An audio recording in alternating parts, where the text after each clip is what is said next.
Welcome to Virtual RE this week. Glad you could join us. I hope you and your family are staying healthy and safe this week. As I sit here and record this virtual session, today it is Earth Day. And it's a little gray here where I'm living, but that's okay. I can still see the beauty of the earth outside my window while I work. I hope you are finding ways to celebrate and connect with the earth today too. For this week, we're going to explore the Muslim holiday of Ramadan, which begins tomorrow at sunset with the new moon. It is celebrated for a whole month, so it will go till May 23rd, I believe. So feel free to get your chalice or candle, and if you have a small jar of pebbles or rocks or marbles for joys and concerns, grab that and then come back and join me.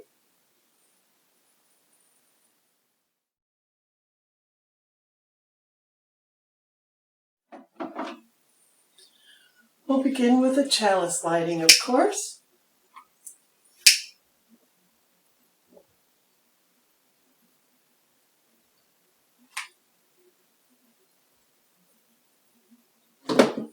You can say these words and do the hand motions with me if you'd like. We light this chalice to celebrate Unitarian Universalism with an open mind, helping hands, a loving heart. We care for the earth and each other. And give yourself a hug. Next, if you want to have some joys and concerns at home, feel free to pause this video and share your joys and concerns. And when you're ready, come on back.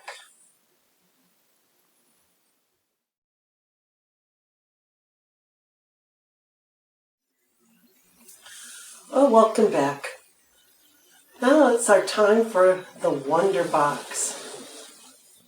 What do you suppose could be in the Wonder Box today? Well, it's a piece of paper. It has something kind of weird looking on it. You may not recognize this. This is a picture of some dates. I didn't have any dates in my house, but if I did, I could have shown you one. This is blowing up a bit. Dates are about this big in real life. They're like very big raisins.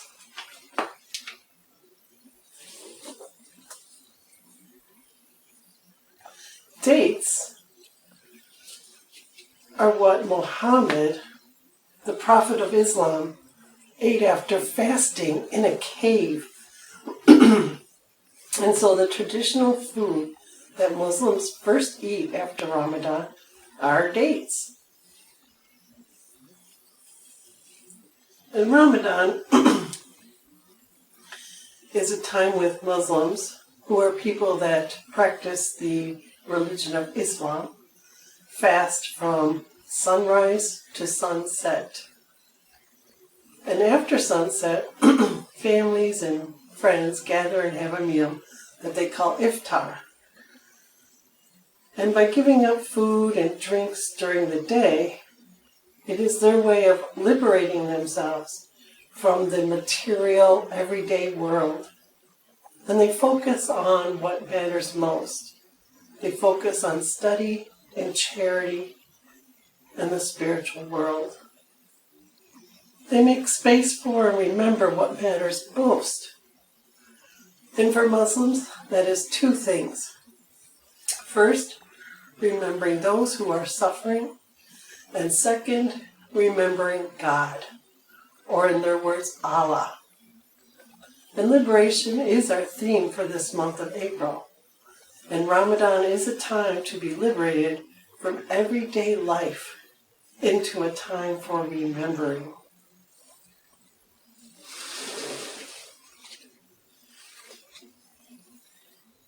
So I invite you to some time for meditation. First, of course, if you need to get your wiggles out, stretch, or do this. I wiggle my fingers. I wiggle my toes.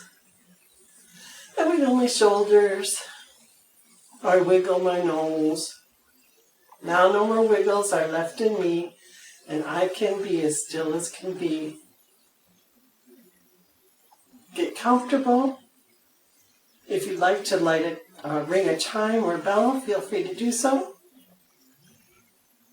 And it might be easier to do this meditation sitting, but if you want to lie down, you can. And what you do is you lock your fingers like this, and then put them over your chest or your heart. If you want to close your eyes, you can. And take a deep breath. And another breath.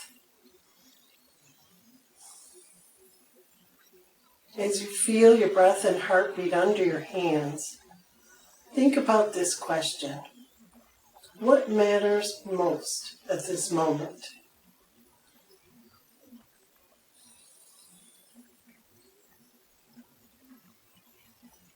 Breathe in, breathe out. And what matters most in your life today?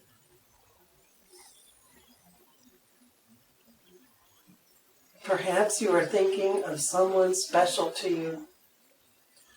What makes that person special? Picture something you did with this person that made you feel good or made you laugh. You might want to laugh a little as you think about it, and that's okay. Remember how it feels to be with this special person.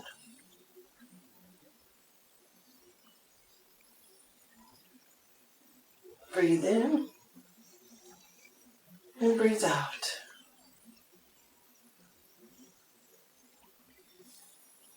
With each breath, think of other people who are special, or pets, or places that matter most to you.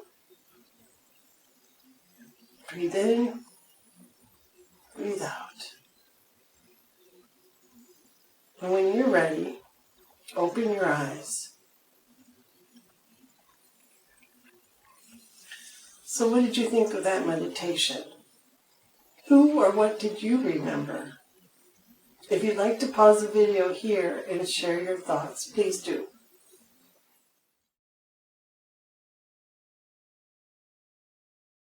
Well, welcome back. Next I have a story to tell you. It's called Mullah Nasruddin Feeds His Coat. And this is a story that's from the Islamic folk, which is from countries, Syria and Turkey, usually, is where it's said to originate from. And it goes like this. Mullah Nasruddin had been working in a field all day long. He was tired and sweaty and dirty. His shoes were covered in mud. But because it was Ramadan, he had been fasting all day long, and he was very hungry. Finally, at sundown, he knew that he would be able to eat. The wealthiest man in town had invited everyone to come break the fast in his home with a huge feast. And Nasruddin was going to be late if he had gone home to change his clothes and clean up. So he decided it'd be better to be on time, and he just went in his work clothes, even though they were dirty. He was so looking forward to it. What a party this would be, a huge feast. They'd get to eat dates, lentils, chickpeas, olives, hummus, chicken, and beef, and then the best things of all, desserts, like baklava, dates, halva, and figs. He was so looking forward to this. So when he finally arrived, the wealthy man opened the door and kind of looked at him. from head to toe, saw all his dirty and worn clothes, and without saying anything, just gestured for Nasruddin to come on in, and then he walked away. So Nasruddin joined the people that were inside, and they were all dressed really fancy and nice. And the tables in the room had all sorts of gorgeous-looking food, desserts, of course. And despite his efforts to hurry, Nasruddin found that all the seats were taken, and nobody would let him sit by them. Nobody offered him any food.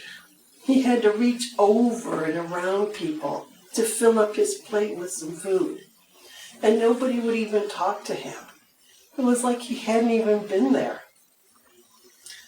The other people had ignored him so much that he could not enjoy the wonderful feast. So he decided that he would just go home. So he hurried home and changed into his best clothes and washed up so that he would look nice and presentable. And he went back to the feast. And this time the wealthy man welcomed him in, gave him a big smile, said, "Come on, come in." And as he entered the room, all the other guests talked to him and wanted him to come sit by them and invited them to eat and share the food.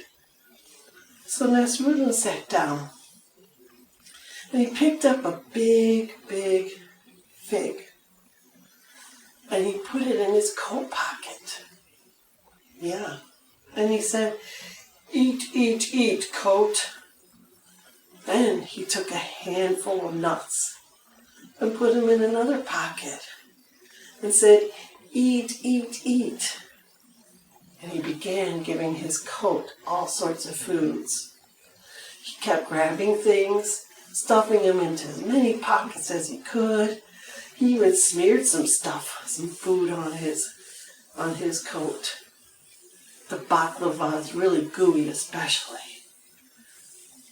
So the people in the room were just kind of like, "Whoa, what is he doing?"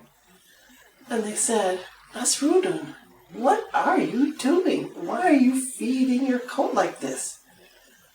And Nasruddin says, "Well, when I first came here to feast in my old farming clothes, I was not welcomed. No one would speak to me. No one would share the food. But when I went home and changed into this beautiful coat, suddenly I was greeted warmly. And so I realized that it was not me that was welcomed at this party, but my clothing. And so I am feeding my coat." The end.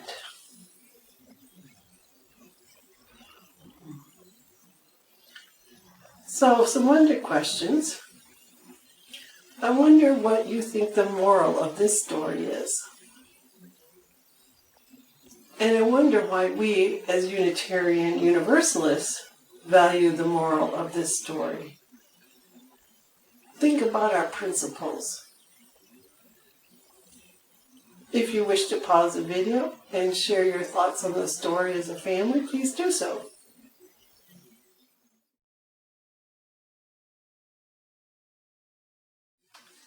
So around the world, Muslims are preparing for Ramadan, which is when they honor the time God revealed the teachings of the Quran to the Prophet Muhammad.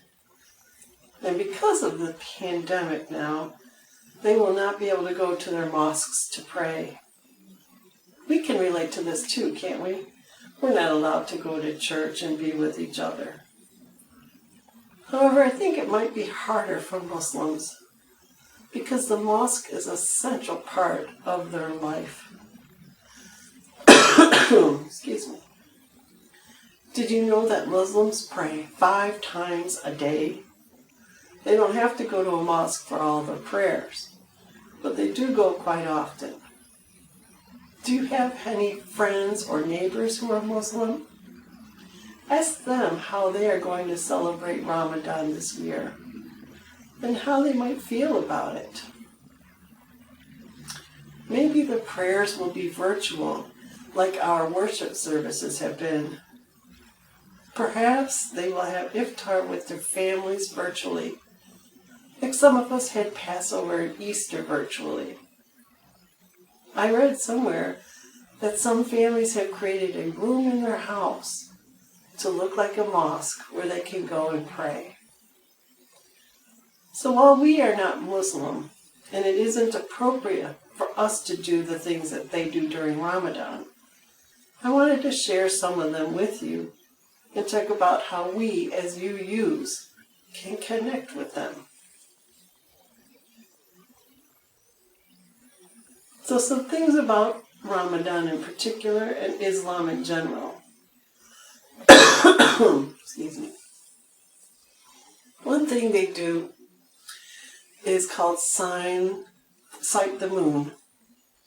And that's when they go outside on the first night of Ramadan to look for the time when the moon, the new moon, has a little sliver of sunlight appear in the thinnest crescent. This year I think that's happening around 4 a.m.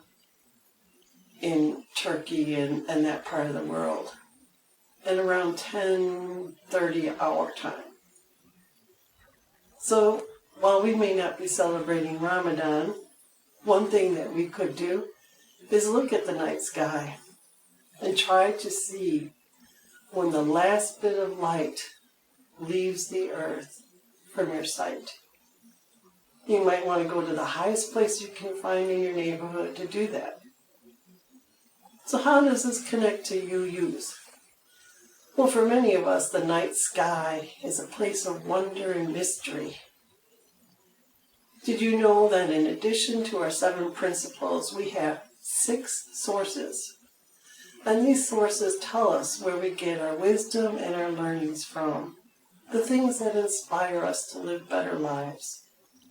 And one of our sources is the experience of mystery and wonder, the thing that renews our spirit. Another part of Islam is the pillars of Islam. You may have heard about those. There are 5 pillars of Islam. These are things that every Muslim must do. The first one is to declare their belief in God or Allah. And while some of us UUs do not believe in God, some of us do believe in God, although we don't call God Allah. Another pillar of Islam is to say daily prayers. And as I said earlier, the Muslim community will say prayers 5 times a day. Then again, UUs don't all pray, but some do. However, we do not pray usually 5 times a day. And each person can decide for themselves whether or not to pray and whether or not to even believe in God. The third pillar is to support the needy and to give to charity. Now this is something UUs do often, right?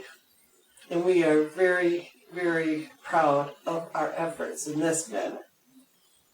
Several of our principles encourage us to help others and to do good in the world. Make the world more just and whole. Like our covenant. The fourth pillar of Islam is to fast during Ramadan, which means to not eat during the day. And while us UUs do not generally fast, some do fast as a spiritual practice.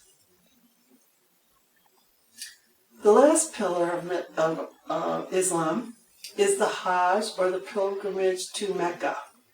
And Mecca is the holy city for Muslims.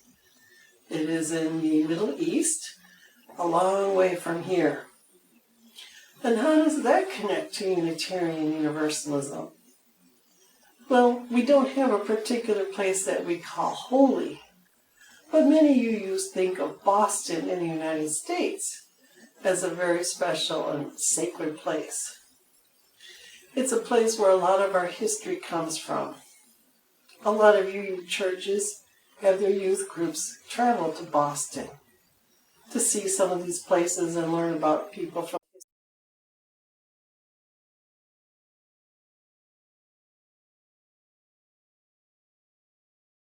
He has sent groups of youth to Boston, and someday it might be you. So some activities you could do at home that are sort of connected to Ramadan and Islam that we can relate to are to make and keep a gratitude jar. You take an empty jar like a pasta jar or a jelly jar, decorate it any way you want, and then each day you write something on a slip of paper or on a popsicle stick that is meaningful to you. And then you put it in the jar.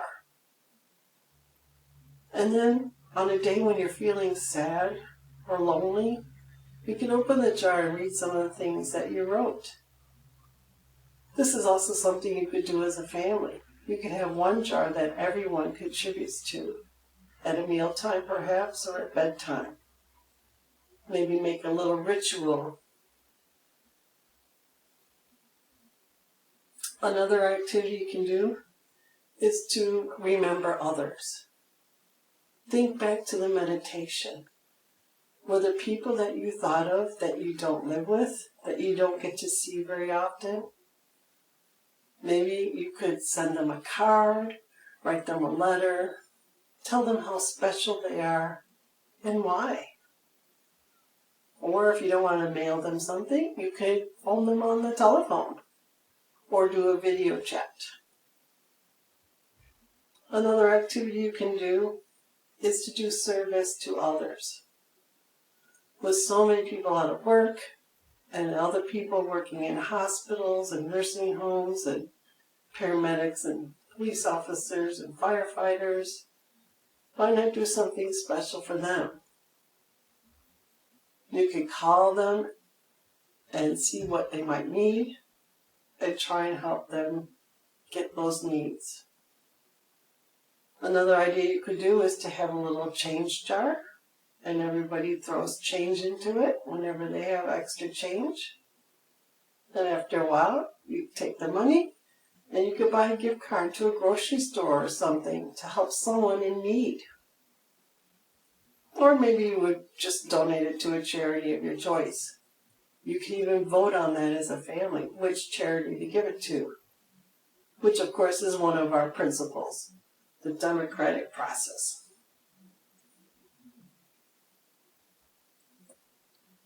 So now we will have our closing circle. If you want to gather around your chalice, you can blow it out together like this.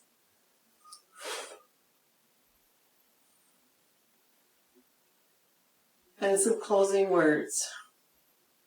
May our Muslim brothers and sisters be safe this Ramadan.